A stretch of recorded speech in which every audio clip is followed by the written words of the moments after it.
廚師啊，請問你咧點樣炮製嗰啲啱啱醃咗嘅豬扒啊？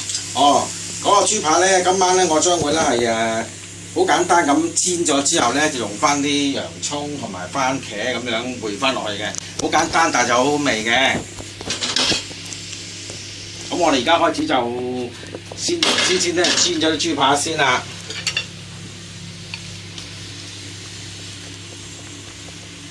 嗱，一定要俾啲油啦，少少啦，咁就要一定個鑊要夠紅咧，咁煎嘢先係會靚嘅，先會煎得香出嚟嘅。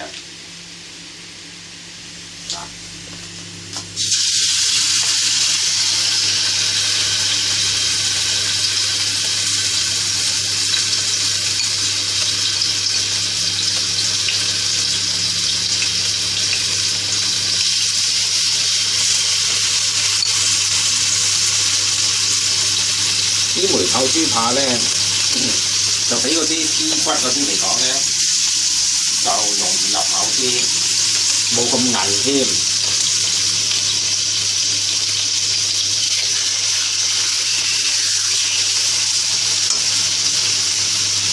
咁我哋而家煎佢咯喎，豬扒一定要煎落幾少嘅，因為咧豬係要熟先可以食嘅，唔同牛，牛就可以冇咁熟嗰單。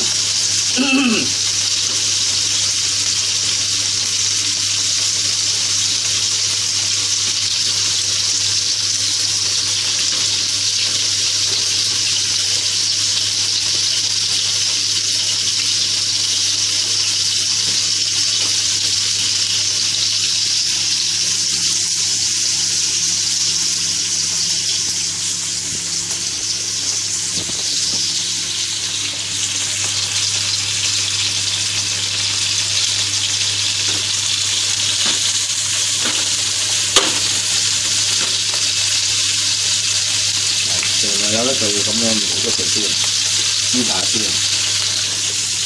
咁啊煎到佢熟啦，咁我拎起佢咧，咁下一步嗰時咧就再話俾你聽係點樣去處理啦。